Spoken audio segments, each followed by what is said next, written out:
Children, now we will study about the relation between the electric current and the drift velocity, and by this we can deduce Ohm's law in terms of the relaxation time as well as the drift velocity. Okay, so for that we are considering that the potential difference V is applied across a conductor whose length is L and having the uniform cross-sectional area A.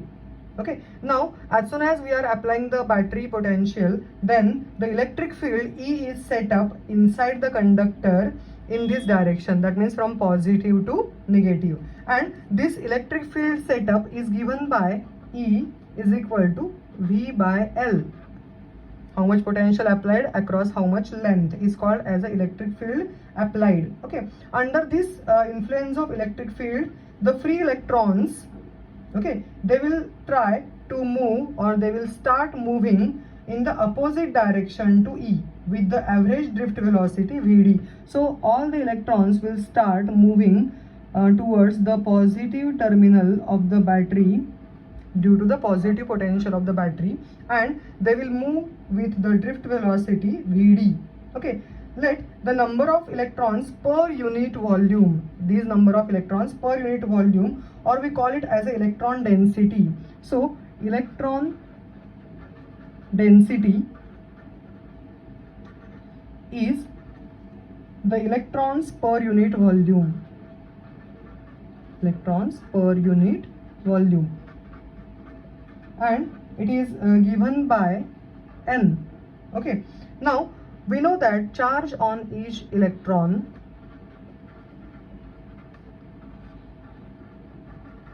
is equal to E. Okay, now number of electrons in length L will be equal to N into volume of the conductor. Okay, so I'll write down here number of electrons in length L of conductor. This is given by N multiplied by volume of conductor, and obviously volume of conductor is equal to A into L. So we have the total number of electrons in this particular length of the conductor is equal to NaL. Okay, now how much is the total charge of these electrons which are there inside the length L? Okay, so total charge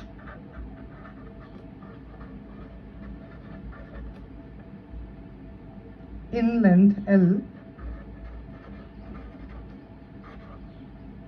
of conductor is given by Q is equal to, we know that Q is equal to N into E. Okay, so we have E is the charge of one electron, and total number of electrons are how much? NaL. Okay, so these are the this is the total charge on the electrons in the length L. Okay, now all the electrons which enter the conductor at the right end will pass through the conductor at the left end in the time called as a t. So that means the electrons which are entering at this place, and they are moving with a drift velocity and reaching to the left end at this place, and they are covering this complete distance in time, suppose t, then we know that time is equal to distance upon velocity. Okay, so I'll write down that time in which the electrons entering at this surface and electrons moving up to this surface, they require the time t, that is nothing but distance upon velocity. And we know that with the velocity that is called as a drift velocity, they are moving. So and total distance is nothing but the length of the conductor. So L upon Vd is called as the time. Okay, now we know that the current is equal to I is equal to Q by T, amount of charge flowing per unit time. Therefore Q is equal to IT, or I is equal to Q by T. Now Q is equal to ENaL divided by time t is nothing but L divided by Vd. This is drift velocity. Therefore I can say that I is equal to ENA VD. and this is the important equation in terms of the drift velocity. Okay, now we have to understand that what is meant by the current density, because we are going to convert this same equation in terms of the current density also. And current density is nothing but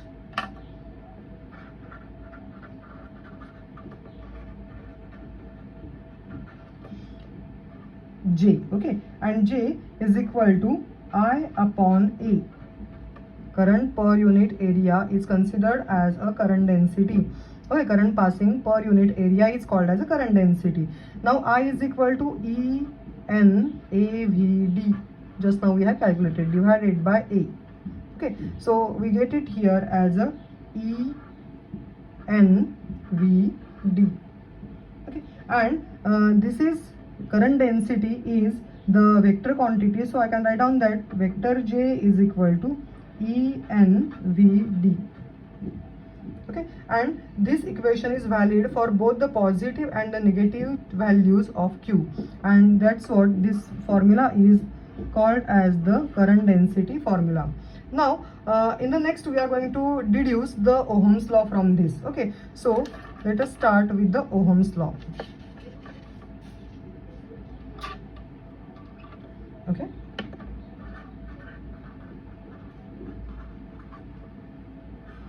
now when the potential difference V is applied across the conductor having the length L, then drift velocity V, just now we have calculated that drift velocity Vd is equal to E tau upon M.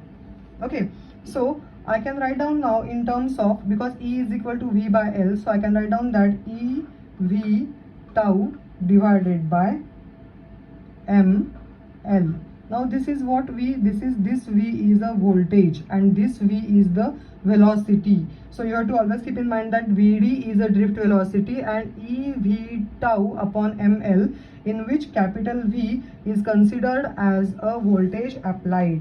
Okay, now if the area of cross section of the conductor is capital A, area is capital A, and number of electrons per unit volume or electron density is equal to N, just now we have considered, then I is equal to E N A V D. This velocity is drift velocity. Okay, or now I can write down that it is equal to E N A, and instead of V D I will put this value. Okay, so it will be E capital V tau divided by ML. Okay, so I can write down that V by I, because this is V and this is I, this is tau. Okay, so V upon I is equal to, if I shuffle this equation, then I can get it here, ML upon N E square tau A. Okay, that means at a fixed temperature, the quantities of M, L, N, E, tau and A all have the constant values for a given conductor, and therefore we know that V upon I is equal to constant, and that constant is nothing but R. Okay, and this law we have studied, that is V upon I is equal to R, called as a Ohm's law. Okay, and therefore I can say that now this new term arises in terms of the relaxation time is considered as R. Okay, so I can write down now R is equal to ML divided by N E square tau A. And if you will consider that R is equal to rho L upon A, this equation also we have studied in the 10th standard, that is R is proportional to length of the wire, R is inversely proportional to the area of cross section, and if we together write down the equation, then that constant of proportionality is nothing but the resistivity of the material.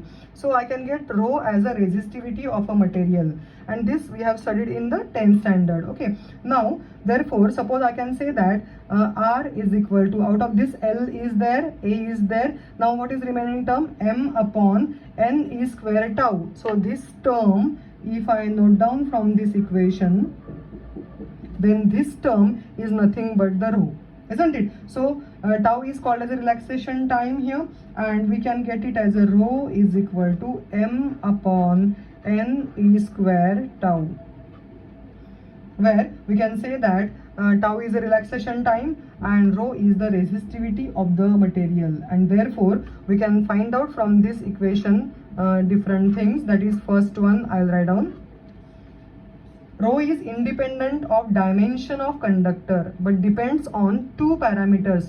Which is that two parameters? Number of free electrons per unit volume or electron density. So rho depends on n, that is electron density, or we can say that number of electrons per unit volume. And second factor, we can say that the relaxation time, and that means rho depends on tau, that is average time between the two successive collisions of the electron. That means rho is inversely proportional to tau, okay, and rho is inversely proportional to n also. Okay, now in this way we can say that the another relation we can find out in terms of J, that is current density, sigma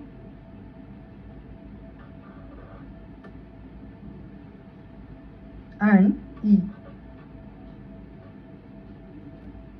Sigma is the conductivity of a conductor. Okay, now suppose for electron,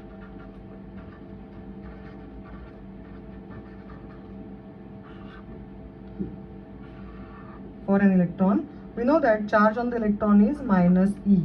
Okay, and we have just now studied that Vd is equal to minus E, capital E tau divided by m. And we have also studied that J is equal to n E Vd, but n E instead of E I will write down now here Q. Okay, Q Vd is equal to n, instead of Q if I write down here minus E, and Vd value I will write down here minus E bar tau divided by m.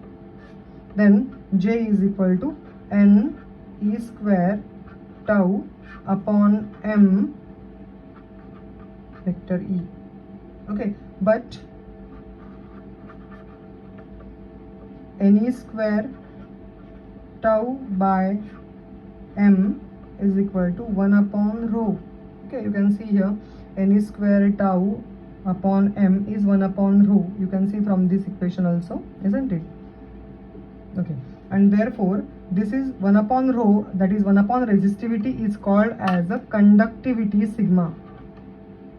Okay, therefore I can write down now J, vector J is equal to, this is nothing but overall sigma, and this is E. Okay, so this equation very frequently in the board asked, prove the equation J is equal to sigma E on the basis of drift velocity and the conductivity. Okay, so we can say that this is the Ohm's law. Actually, this is the Ohm's law in terms of the vector quantities such as the vector J and the electric field E.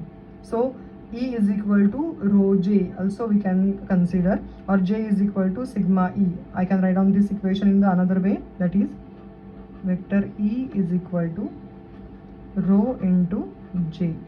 How it came?